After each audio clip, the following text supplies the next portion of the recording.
Hello friends, मैं आपकी दोस्त अदिति फिर से लेकर आई हूँ आप सभी के लिए संजीवनी एंड्रिया की स्टोरी का अगला भाग। आई होप आप सभी अच्छे होंगे और अपना ढेर सारा ख्याल रख रहे होंगे। स्टोरी अगर आपको पसंद आती है तो प्लीज़ कमेंट करके ज़रूर बताइएगा और स्टोरी को लाइक शेयर जरूर कीजिएगा। चैनल को अगर अभी तक सब्सक्राइब नहीं किया है तो सब्सक्राइब कर लीजिएगा। तो चलिए बिना किसी देरी के शुरू करते हैं हम अपनी आगे की कहानी। प्रीवियस पार्ट में आपने सुना ही था किस तरह वो अपनी कैंपिंग ट्रैकिंग के दौरान एक अच्छा मोमेंट बिताते हैं और माहौल रात का जो ठंडा होता है वो फुल गर्म हो जाता है। अच्छी रात उन दोनों के लिए रहती है और वो एक दूसरे को खुलकर महसूस करते हैं। उनके बीच अब कोई लिमिट नहीं थी। तो चलिए आगे की कहानी शुरू करते हैं। रात के खूबसूरत एहसास के बाद सुबह की ठंडी हवा टेंट के कैनवास को हल्की सी झिलमिलाहट दे रही थी। लेक के पास का वातावरण शांत था, जैसे रात भर के जज्बात उस पानी में घुल गए हों। हर चीज में एक नई सुबह की खुशबू थी। टेंट के अंदर रिया अभी भी संजीवनी के सीने से लिपटी हुई थी। दोनों एक कंफर्टर के नीचे एक दूसरे में सिमटी हुई। संजीवनी की उंगलियां अभी भी रिया के बालों में हल्की हल्की घूम रही थीं, जैसे हर जुल्फों में अपना सा प्यार पिरो रही हो। रिया ने आंखें खोली। उसकी पहली नजर संजीवनी के गालों पर थी, जहां रात भर की मुस्कुराहट अभी भी ठहरी हुई थी। उसने धीरे से उसका चेहरा ऊपर किया और उसके गालों पर किस किया और अपने हाथों से उसका चेहरा थोड़ा और ऊपर उठाया, क्योंकि उसे अभी भी सुकून नहीं मिला था। थोड़ा इनकम्फर्टेबल सा लग रहा था कि थोड़ा ऐसे हो वैसे होता है ना, उस तरह। और कहती है, उठो, सुबह हो गई, रिया ने कहा, आवाज में प्यार भरी मस्ती थी। संजीवनी ने आंखें खोली और हल्का सा मुस्कुराई। तुम हो तो हर सुबह खूबसूरत लगती है मेरी जान। थोड़ी देर तक एक दूसरे को देखती रही। वो पल जैसे लम्हों में थम गया था और फिर एकदम से रिया ने संजीवनी के हाथ पकड़ा और बोला, चलो लेक के पास चलते हैं, बिना किसी और के, सिर्फ हम दोनों। संजीवनी ने सिर हिलाया और दोनों ने टेंट से बाहर पैर रखा। हवा में एक सुकून था, थोड़ी सी ठंडक, थोड़ा सी नरमी का एहसास। लेक का पानी अभी भी जैसे नींद में था और आसपास के पेड़ों की हल्की हल्की आवाज में एक गीत था। वो दोनों लेक के पास गए, नंगे पैर मिट्टी और घास के बीच से गुजरते हुए। संजीवनी ने रिया का हाथ अपने हाथों में ले रखा था, मजबूती के साथ, जैसे जिंदगी भर के लिए पकड़ रखा हो। रिया ने लेक के किनारे बैठते हुए कहा, पता है, जब तुम मेरे साथ होती हो ना, तो मुझे लगता है दुनिया का हर डर खत्म हो जाता है। संजीवनी ने उसके कंधे पर अपना सर रखा। और तुम्हारे बिना मैं अधूरी हूँ। तुम मेरी वजह हो रिया। वो दोनों बात कर रहे थे, कभी हंसी में, कभी गहरे जज्बात में। थोड़ी देर बाद मेघना का आवाज उन तक आई, कैंप की तरफ से, मैडम, कॉफी रेडी है। रिया ने एक नज़र संजीवनी की तरफ देखा। ये मेघना ना हर वक्त तुम पर लाइन मारने की कोशिश करती है। संजीवनी ने थोड़ा कस के उसका हाथ पकड़ा। उसने सॉरी उसे जितना कहना है कहने दो। मुझे देखना सिर्फ तुम्हारी आंखों में है। मगर रिया की आंखों में एक छोटी सी जलन का एहसास भी था, जो संजीवनी ने महसूस किया। प्यार है तो जलन तो होगी। थोड़ी सी तो फिक्र होगी ना दोस्तों। लेक से लौटते वक्त रिया ज्यादा बात नहीं कर रही थी। संजीवनी ने उसे देखा और पूछा, क्या हुआ? कुछ नहीं। पर उसकी खामोशी सब कह गई थी। कैंप में वापस आते ही सब स्टाफ मेंबर्स बिजी हो गए। कोई नाश्ता बना रहा था, कोई टेंट के आसपास की सफाई। मेघना ने संजीवनी के लिए कॉफी लेकर आई और उसके सामने बैठ गई। आपने सुबह से कुछ नहीं खाया, इसलिए सोचा मैं आपके लिए लेकर आऊं, मेघना ने मुस्कुराते हुए कहा। संजीवनी ने सिर्फ एक हल्की मुस्कुराहट दी, पर रिया ने सब देखा। उसके हाथों का ग्रिप उसके कॉफी मग पर तेज हो गया। संजीवनी मेघना की नज़र से बचती रही, पर रिया का मूड अब बदल चुका था। उसने संजीवनी से कहा, मैं थोड़ा वॉक करने के लिए जा रही हूँ। रुको, मैं भी चलूं? नहीं, तुम मेघना के साथ एंजॉय करो। तुम्हारे लिए तो वो ही सब कुछ लेकर आती है ना। रिया का लफ्ज चुभने वाला था। संजीवनी उसके पीछे जाना चाहती थी, पर मगर कैंप के काम उसे रोक रहे थे। मेघना ने उसे फिर से रोका। आप मुझे कहीं भेज दीजिए, मैं कर दूंगी, आप आराम कर लीजिए। संजीवनी ने उसे एक कड़क नजर से देखा। मैं आराम लेने नहीं आई हूँ मेघना, तुम बस अपना काम करो। वो पल रिया ने दूर से देखा और संजीवनी की आंखों में उसके लिए प्यार वापस जाग गया था। शाम होने लगी थी। कैंप में बॉनफायर जल चुका था। स्टाफ मेंबर्स मस्ती कर रहे थे। गाने बज रहे थे। रिया कॉर्नर में अकेली बैठी थी। संजीवनी जाकर उसका हाथ पकड़ा और कहा, मुझसे नाराज हो? रिया ने उसकी तरफ देखा। आंखों में नमी थी। मैं तुमसे कभी नाराज नहीं हो सकती, पर मैं तुम्हारे लिए सिर्फ एक हिस्सा बन के नहीं रहना चाहती। संजीवनी ने उसे अपनी बाहों में ले लिया। तुम मेरी जिंदगी हो रिया, किसी और की जगह मेरी दुनिया में नहीं है। तुम मेरी जुबान हो, मेरी खामोशी भी। वो दोनों फिर एक बार एक टेंट में चले गए। आज रात कोई फिजिकल टच नहीं था, सिर्फ बातें थी दिल से दिल तक। रिया ने उसके लैप में उसकी गोद में सर रखा और संजीवनी उसके बालों में उंगलियां चला रही थी। प्यार सिर्फ एक जज्बा नहीं है संजीवनी, वो तो जीने का तरीका है। तुमने मुझे जीना सिखा दिया। संजीवनी ने उसका हाथ पकड़ा और कहा, मैं वादा करती हूँ, कभी किसी मेघना, किसी मुसीबत, किसी दूर से तुमसे दूर नहीं जाऊंगी। रात अब शांत थी, लेकिन उस रात ने एक नया माहौल दिया था उनके रिश्ते को, जहाँ यकीन था, मोहब्बत थी और हर सुबह एक नई शुरुआत थी। रात की हर सांस अभी भी हवाओं में गूंज रही थी। टेंट के अंदर एक सुकून भरी खामोशी पसरी थी, जैसे वक्त ठहर गया हो। बाहर के जंगल में परिंदों की चहचहाहट ने सुबह का ऐलान किया था, पर टेंट के अंदर अभी भी वो रात की गहराई महसूस हो रही थी। रिया की नींद खुल चुकी थी, मगर उसने खुद को टेंट की उस गर्माहट में यूं ही लपेटे रखा था। उसकी नजरें बस एक ही चेहरे पर टिकी थीं, और वो थी संजीवनी। संजीवनी का चेहरा उस वक्त बिल्कुल मासूम लग रहा था।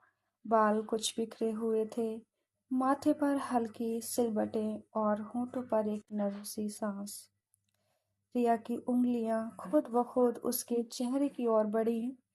बहुत हल्के से उसने संजीवनी की नाक को छुआ, जैसे कोई फूल को छू रहा हो।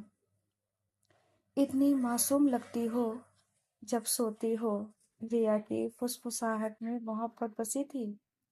संजीवनी की पलकें थमी हुई लहरों की तरह हिली। धीरे धीरे उसकी आंखें खुली और उसने धुंधली निगाहों से रिया को देखा। तुम्हारी आवाज मेरी नींद से भी प्यारी है, उसने धीमे से कहा और रिया की हथेली को चूम लिया। वो लम्हा इतना खास वो लम्हा इतना खामोश और गहरा था कि दोनों की सांसें भी सुनाई दे रही थी। टेंट के बाहर अब हलचल बढ़ने लगी थी। कैंप का दिन शुरू हो रहा था। कुछ लोग ब्रेकफास्ट की तैयारी में लग चुके थे, कुछ ट्रैकिंग के लिए लंच पैक कर रहे थे, पर रिया और संजीवनी इस भीड़ का हिस्सा नहीं बनना चाहती थी। आज हम वहाँ चलें जहाँ सिर्फ हम हों, रिया ने कहा। संजीवनी ने उसकी आंखों में देखा, एक हल्की मुस्कान के साथ जवाब दिया। आज तुम्हारा दिन है, जहाँ तुम चाहो। वे दोनों हाथ में हाथ डालकर एक छोटे पुराने मंदिर की ओर निकल पड़े। रास्ता कठिन था, पत्थरों से भरा, चढ़ाई वाला, लेकिन हर मुश्किल मोड़ पर एक दूसरे का साथ था। रिया एक पल अटकी और अपने ट्रेकिंग शूज उतार दिए। अब और नहीं, चलो नंगे पाँव चलते हैं, संजीवनी ने एक चौंकी हुई मुस्कान के साथ कहा। तुम पगलू हो। पर कुछ ही पल बाद उसने भी अपने जूते उतार दिए। पागलपन में भी सुकून है, रिया ने मुस्कुराते हुए कहा। दोनों मंदिर तक पहुंची, एक ऊंची चोटी पर बना शांत सा स्थान, जहां से पूरा जंगल और झील नीचे दिखती थी। हवाएं ठंडी थी और पेड़ों की सरसराहट में जैसे साज बज रहा हो। रिया मंदिर की सीढ़ियों पर बैठ गई, आंखें झील पर थीं, मगर दिल संजीवनी के पास। क्या तुम्हें कभी लगता है हमारा रिश्ता इस दुनिया से छुप छुप कर जीना, क्या ये हमेशा यूं ही चलेगा? उसके स्वर में एक दर्द छुपा था। संजीवनी पास बैठ गई, उसका हाथ थामा और उसकी ओर देखा। मैंने प्यार किसी जेंडर से नहीं किया रिया, मैंने तुमसे किया है और तुमसे ही हमेशा करती रहूंगी। रिया की आंखें थोड़ी सी छलक आईं।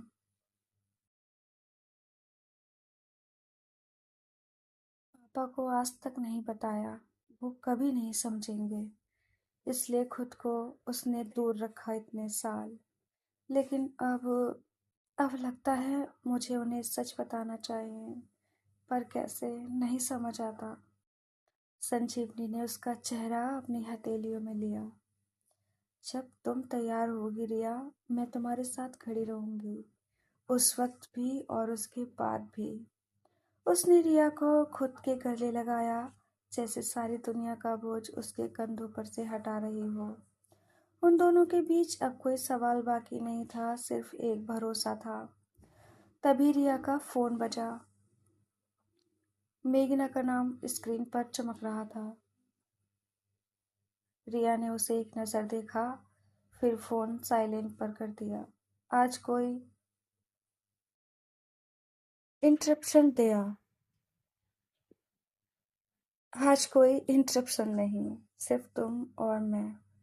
संजीवनी मुस्कुराई, धीरे से रिया की चिन उठाई और उसके माथे पर एक लंबा सुकून भरा किस दिया। चलो वापस चलते हैं, आज की रात तुम्हारे लिए कुछ स्पेशल होगी। दोनों धीरे धीरे वापस आते हैं। कैंप के साइड से दूर झील के किनारे एक शांत सा कोना था। वहाँ फेरी लाइट्स लगी थी। एक छोटा सा टेबल सफेद कपड़े से ढका हुआ था। फूलों की खुशबू हवा में घुली थी। चारों तरफ एक हल्की सी रोशनी और शांति थी, जैसे कोई सपना साकार हुआ हो। रिया की आंखें इस नज़ारे को देखकर भर आईं। ये सब तुमने किया? तुम्हारे लिए पहली बार लगा कि मुझे तुम्हें एक डिनर पर ले जा सकती हूँ, बिना छुपे, बिना डरे। रिया कुछ कह नहीं पाई, बस उसकी आंखें ही बोल रही थीं। डिनर के बाद दोनों झील के किनारे लेटी रहीं। आसमान तारों से भरा था। चांदनी में संजीवनी का चेहरा किसी किताब की आखिरी कविता सा लग रहा था। फ्रेंड्स, अगर स्टोरी पसंद आ रही हो तो लाइक कमेंट जरूर कीजिएगा। एक दिन संजीवनी बोली, हम एक घर बनाएंगे जिसमें सुबह तुम्हारे गले लगकर शुरू होंगी और रातें तुम्हारी हंसी में खो जाएंगी। रिया ने उसकी ओर करवट ली। वादा करो, उस घर में सिर्फ हम होंगे और हमारा प्यार।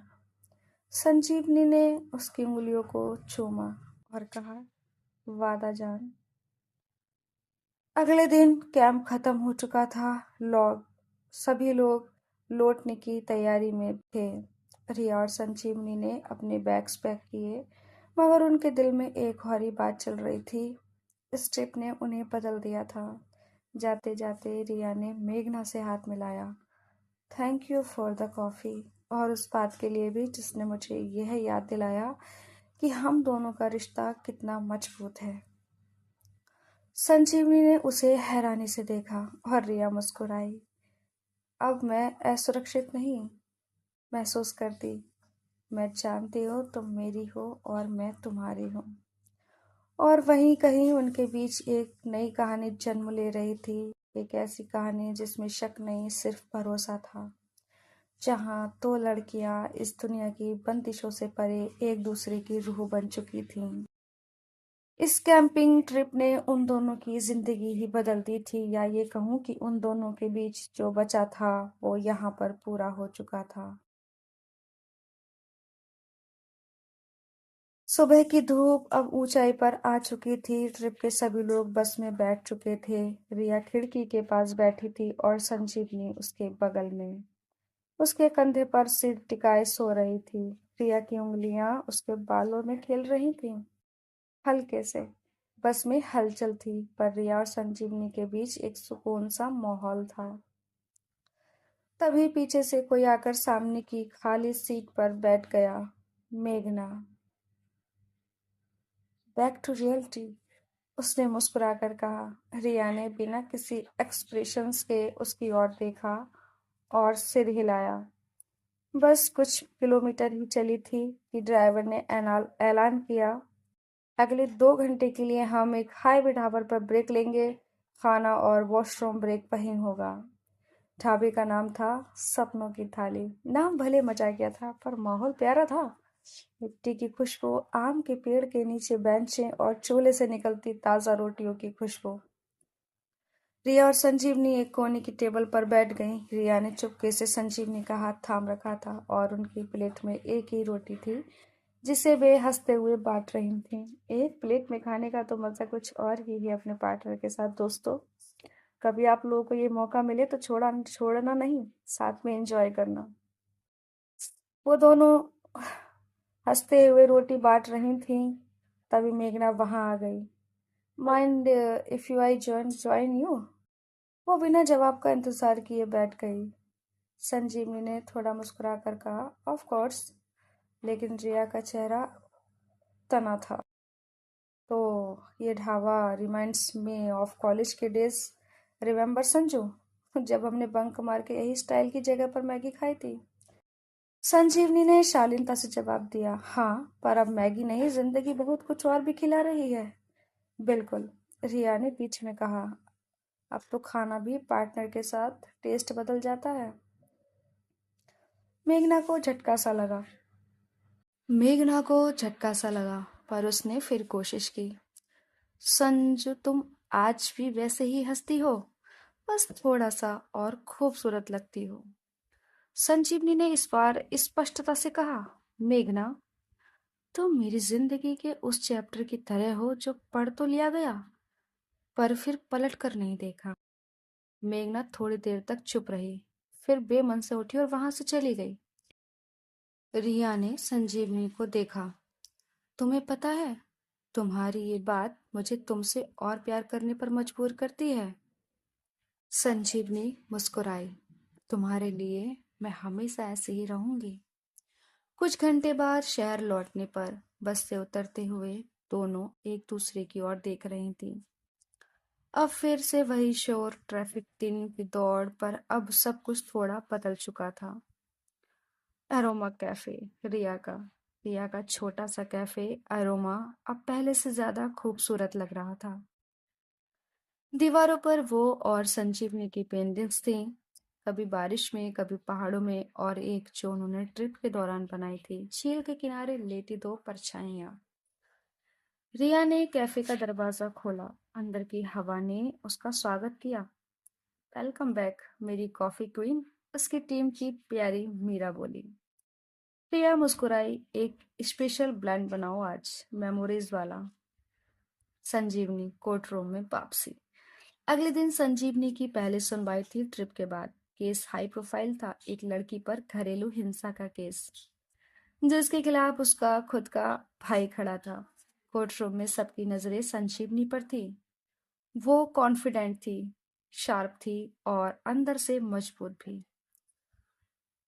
योर ऑनर, ये केस सिर्फ एक औरत की आवाज नहीं, उस हर लड़की की कहानी है जो अपनों के हाथों से टूटी है। संजीवनी की आवाज कोर्ट रूम में गूंज रही थी। वो लड़ाई अब किसी और के लिए थी, लेकिन उसका आत्मबल रिया से मिला था।